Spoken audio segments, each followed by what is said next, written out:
Greetings. This is Coach Jaki with Uzazi Podcast. Today, I would like us to reflect on what influences the decisions we make as parents.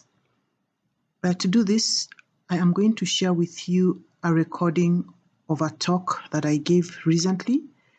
The title of the talk is Rewrite Your Story, Change Your Life. This talk will help you to reflect on what story drives the decisions that you make as a parent, and if you are not happy with those decisions, how can you begin to make changes that will help you be more intentional about getting the results that you want as a parent. It is not the full talk, but I think that it will still help you to take the journey towards that reflection and possibly making the changes that you may desire. Our topic today is Rewrite Your Story, Change Your Life. And I was listening to some of the things that you were saying, and I was thinking to myself, you already know what I'm going to talk about, just based on some of the examples that you are giving.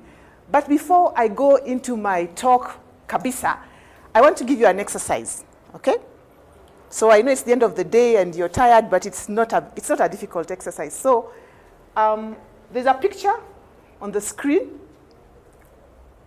Just look at it for 30 seconds or so, then I'm going to ask you some questions.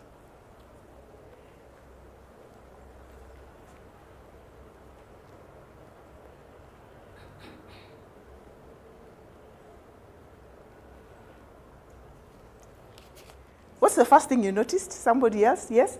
Different races. Different races. What else did you notice? I want you to tell me the first thing that you noticed. So he noticed the gender, she noticed the races. What else?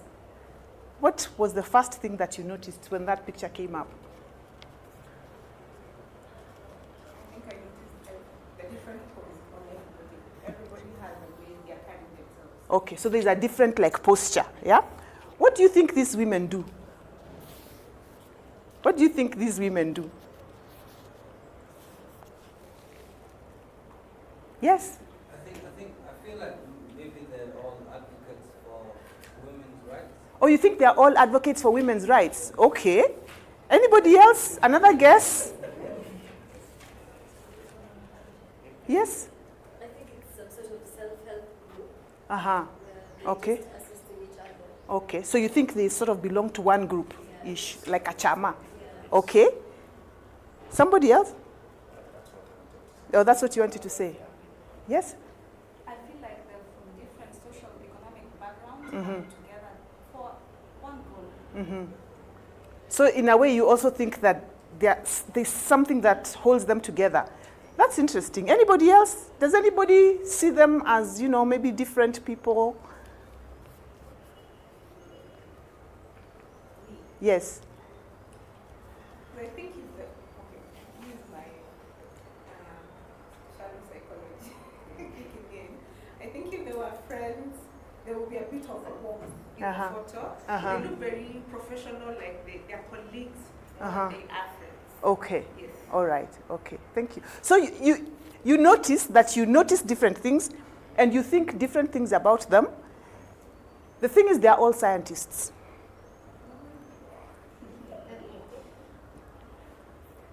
Okay, I'm guessing from the reaction, they don't look like scientists. Or Their standing actually explains it because they're very, there's no that warmth. They're very serious. there's no warmth, yeah? But it's interesting, you see, she's gone into so much analysis and she's seeing things that maybe somebody else didn't see. She's seeing warmth or lack of warmth. Somebody else was seeing women's rights or something like that. But the point that I wanted to share by asking you to do this exercise is that I have given you exactly the same information, but you have come to different conclusions. I mean, even those who didn't speak, I'm sure you had your own conclusions, and they were not necessarily the same as the ones that other people shared. So the question is why? Why is it that faced with the same data, we come to different conclusions? And this is really the essence of what I'm going to share with you today in terms of rewriting your story. So in order to introduce the whole topic, I'm going to share with you a concept which is referred to as the ladder of inference. And this concept was first shared by, what was he? He was a business theorist, actually a professor at Harvard Business School, and his name is Chris Agiris, or something like that. I can spell the name for you. He was very interested in understanding how managers in organizations make decisions about things like who to promote. Yeah? So in the process of doing those studies and trying to understand that, he came up with this concept. And by the way, he died in 2013 at age 90, so he lived for a long time. So basically what this says is that when we are given the same information or the same data, we observe it differently. We already start noticing different things. And in fact, for that picture, the screen isn't very nice because if you saw it in its original, there are some very brilliant colors. So you notice different things, even faced with the same data. And then you process that data through your beliefs, your prior experience, and some assumptions. You make certain assumptions before you come to a conclusion. And this explains why, even when we are given exactly the same information, we can come up with different explanations, or we can come up with different conclusions. So based on the same data, so the data is the same, but then differences begin at that level. You know, when some people, you start wondering how somebody can see warmth or lack of warmth in a still image, you know. So you start seeing differences when people start applying those filters. So the observation, what they notice, the beliefs, what they really believe, and what their conclusions are. Yeah? If we had shown that picture to children, maybe 4 or 5 year olds, perhaps, depending on their race, they might have said they are all mummies, because that is the extent of their knowledge about women in their lives. Or maybe they might say they look like Teacher Alice. So there can be very many stories around you. But the core story, which maybe I would like to call the systemic story, is the main story that actually influences all the decisions that you make, whether or not you are aware of them. And so this is the story that you need to be aware of and begin to rewrite. And how can you become aware of that story? The first thing is to observe your behavior in situations where the stakes are high. How do you behave when you have to make a big decision? How do you behave when somebody has made you very angry? How do you behave when you have lost a lot of money, when you have failed? It's in those high-stakes situations that your story really, truly manifests itself. And if you're not able to observe for yourself, listen to feedback. But feedback is also tricky. If we go back to alpha and beta. So alpha could be said to be domineering, opinionated, he doesn't listen to people, etc., etc. This feedback might be coming from his family, maybe from his friends, maybe from his colleagues.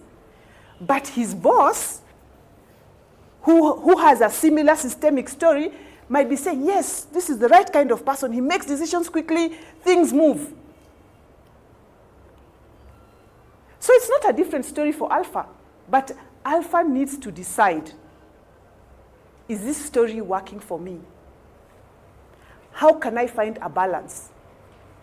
He might decide, I don't care about the feedback from my family, it's my boss who matters, so I'm not going to change anything. And you know, choices have consequences. Bosses come and go. And if you drop down dead, they appoint an acting whoever you are, even before you're buried. But he could decide, and that's okay, because you're making a decision from a point of understanding exactly what you're choosing. But he might also say, this story is not really working for me, and you know, my boss is not going to bury me, so I better be nice to the people that I live with and that kind of thing. And that way he can begin to explore, how can I change the way these people see me? How can I do things differently so that I'm less domineering? so that I listen to more people, so that I'm more consultative. And that already is the way he's rewriting his story. Yeah? So observe, every time you have to make a big decision, think about certain ways in which you react. If you observe, you will notice that there are certain things that happen and you react in a certain way all the time. No matter where you are, no matter who it is, that gives you a pointer as to what your systemic story is. Huh? And once you have identified the patterns, as I have said, you can begin to say, okay, now I know where that is coming from. I want it to go differently. How can I do this? And this is actually the work that we coaches do. We help people to become more aware of what we call limiting beliefs, so that they can start doing things differently, so that they can be different, so that they can change their lives. But that's premium content. So utaniona baadaye if you want. So once you have identified the patterns, you can actually start looking for the story behind those patterns. And this is the difficult part. In some cases, you cannot do it without help. People get to a point where they realize, okay, I've been living all my life, but this thing has been holding me back. I need a therapist. But that's okay. And that's another way in which you can rewrite your story. Yeah? So the point that I'm making it is whatever the story is, wherever it came from, however long you have lived with it, you can rewrite that story. You cannot change it, but you can rewrite it by deciding, this is how I want to experience whatever I saw. This is how I want to experience whatever I learned. And as I said, it's not easy. Sometimes it means some people have to denounce their religions. Some people denounce their families. Some people move away and that kind of thing. At the end of the day, you look at your story and you decide, how is it working for me? And how do I want it to work for me? And then you start choosing the path that you want it to, the way you want it to go. I was telling Nadia here earlier that some of the problems that people face, some of the difficulties that people face, is you see someone and you want to be like them. But where they're going is not where you want to go. And then you don't know where they're coming from. Maybe given where they came from, where they are, wamefika. But you, where you've come from, you cannot stop where they are. You have to go further. Maybe you just have to go to a different place in order to be the best of who you can be. Yeah? Same person, different managers. See him differently. Maybe what Juma didn't do so well is he forgot that different people have got different stories. So perhaps he should have tried to find some balance. So perhaps he should have said, I want my team to have an opportunity to make the presentations, but I am here if you have any questions, so that he sort of satisfies both bosses. So if you're in that situation, also just remember that you need to find a balance so that people also understand where you're coming from. Yeah? And why is this important for you, especially those of you who are leading teams? It helps you to understand where differences of opinion come from. I said, alpha and beta are not bad people. Those two managers are not necessarily bad people. They are just coming from different places. So understanding that because people come from different places, they can come to different conclusions, means that you don't have to be in conflict with people who see things differently from you. When they see things differently from you, si ati wanakudharau. They are using different filters. They are using different experiences. They have different assumptions. Yeah? It also helps you to address what I call automatic thinking. Yeah? I don't know if you have ever had an argument with somebody and maybe they walk out of the room and you go back into the room, and then maybe you're not looking at the door, and then somebody comes and knocks on the door, and you just say, I don't want to see you. And then when you look up, you discover it's not the person that you are having a quarrel with. This is automatic thinking. Because those steps that I was talking about on the ladder, you don't say, okay, this is the data, now I'm observing, now I'm filtering. It happens very quickly all the time. But if you want to gain control of the decisions that you make, you have to be able to stop yourself and say, okay, I'm seeing this from this point of view. Maybe I should look at it differently. Yeah? Me, I know that one of my biases, because that is where biases come from, one of the biases I have is about, young people. When I'm working with young people, I'm already thinking to myself, this person is young, they are probably not serious, and I have to consciously, and I work with young people, I have to consciously tell myself, for where that person is, I shouldn't expect more from them than what they have been able to experience. And there are certain experiences you cannot manufacture. Certain experiences just come with the passage of time. And so you cannot judge them, or you cannot punish them because that time has not passed for them. Yeah? Being aware of this also helps you to really interrogate your own assumptions.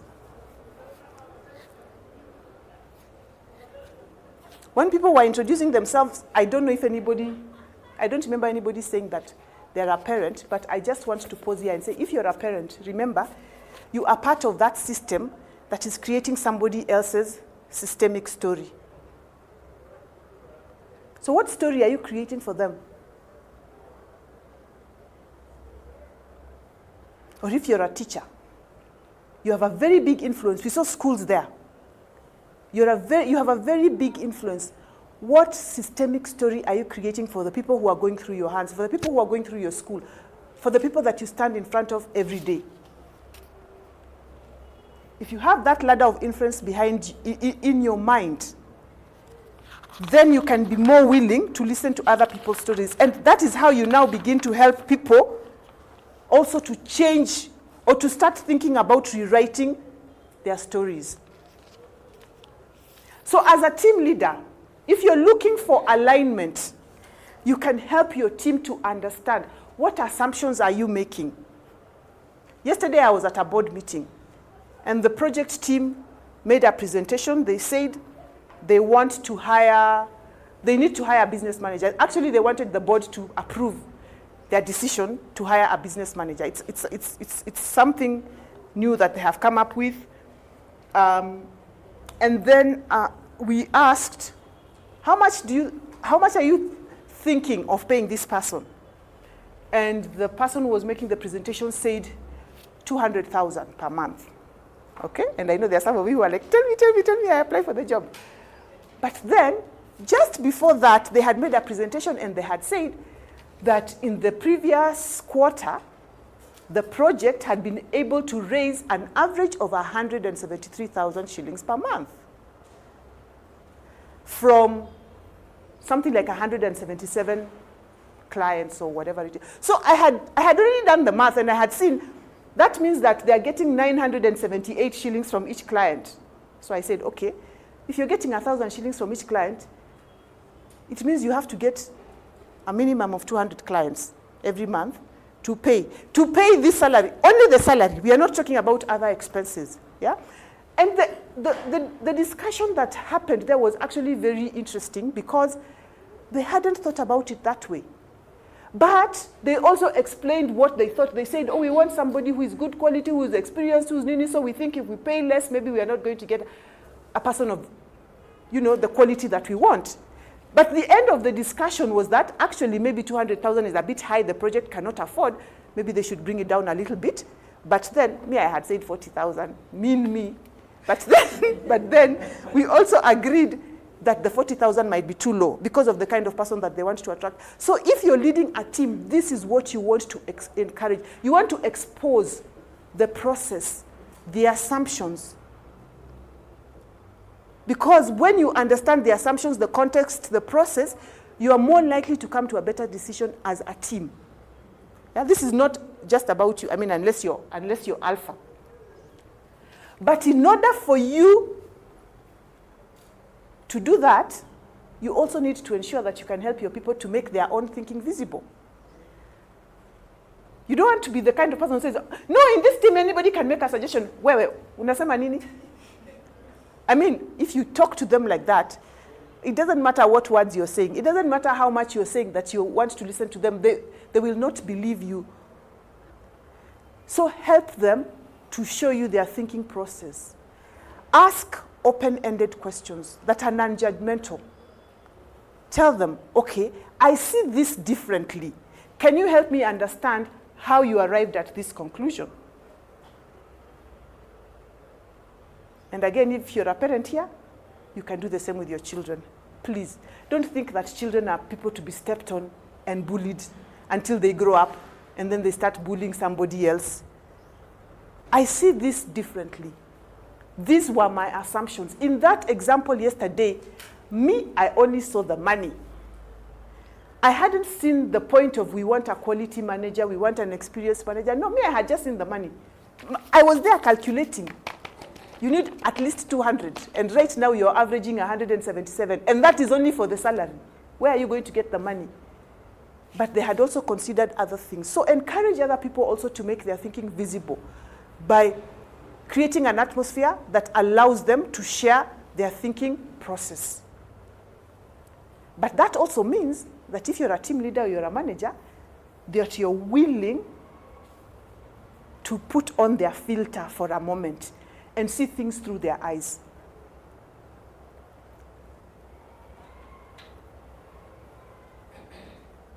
Which means that you have to be willing to say that actually, maybe my conclusion was not the best. Having listened to these other points of view, having put on different lenses, I can see that there's something that I hadn't seen, so maybe we can do things differently. But of course, it's a choice that you make. And as I said, choices have got consequences. Yeah? So ask open, non-judgmental questions, ask for examples, but also make your own thinking visible to them so that they are also able to see how you arrived at the conclusion that you arrived at.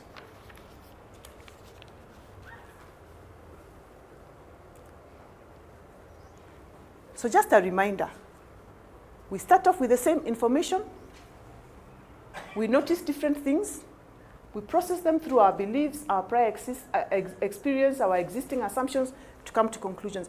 And we act based on our conclusions. But all this is editable. That's how you rewrite your story. All this is editable.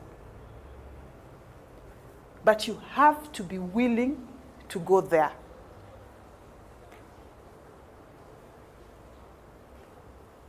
If you grew up with a father who was a law unto himself, and now you have got a child, 21st century children, they are called generation, are they generation Z? Is there something after Z? These children will define for you the difference between socialization and child labor. They will quote for you the Children's Act. Are you going to insist that I was brought up that way and it worked for me? Or are you going to try and edit some of these things so that you have some harmony in your house, at the very least? So that you bring up a child who doesn't have mental issues because they were never listened to in the first place.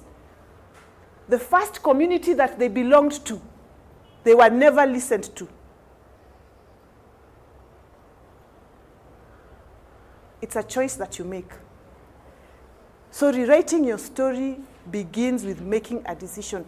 I want to see things differently. I want to experience things differently, even if this is what happened to me. Huh? I'll finish with, I don't know, you probably have been seeing this story. You know all those stories that make their rounds in social media and the media and all that. This time I think it was on Citizen TV. The story of, is it Kevin or Kelvin? This young man who got 3 A's, I hear, Miranda High School, and I've got nothing against Miranda.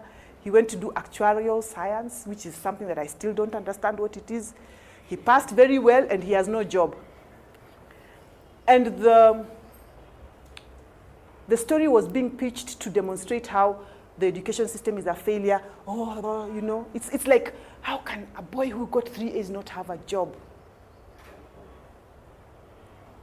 And I'm thinking, That's because somebody told that boy that work hard, get good grades, and you will succeed.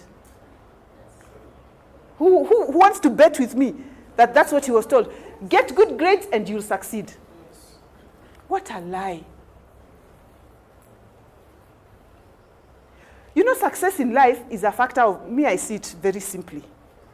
What gets thrown at you, whether it's going to be Murphy from a parking boy or 500 bob notes from a politician when you happen to be passing. So what gets thrown at you? What you catch, what you catch, and what you do with what you catch. So if you're a parent, and me, I'm very passionate about parents. If you're a parent, please stop lying to your children that grades equal success. It's a good foundation for sure, but it is not equal to success.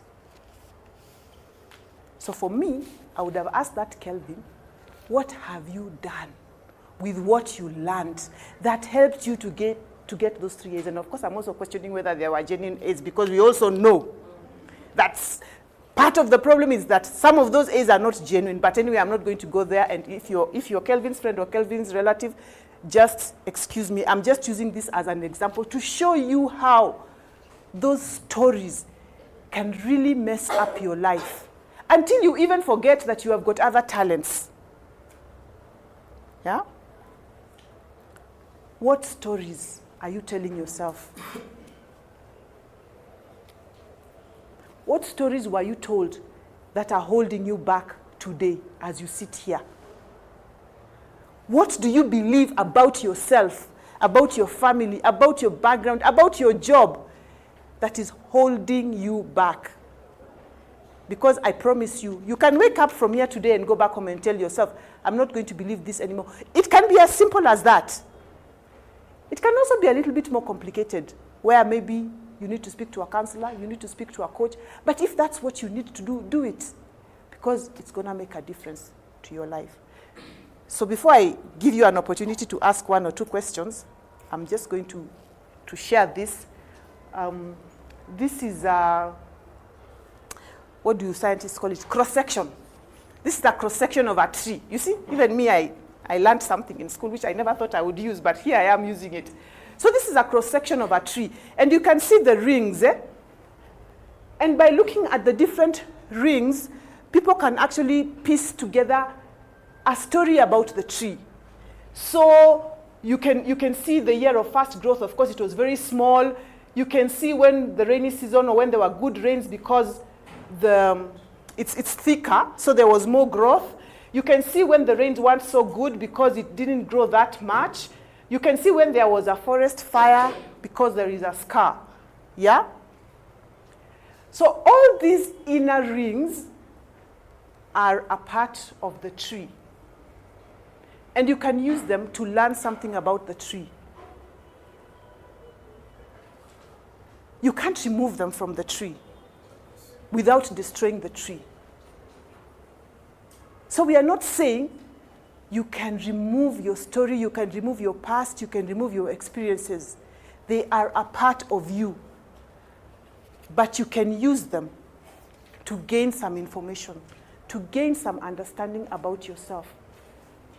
You can say, now actually I know why I don't like this. Now I'm beginning to understand where I got it from. So don't run away from it, acknowledge it. And if it's something that works for you, if it's something that helps you, by all means, hold on to it. But if it doesn't, you have the choice to say, okay. Yeah?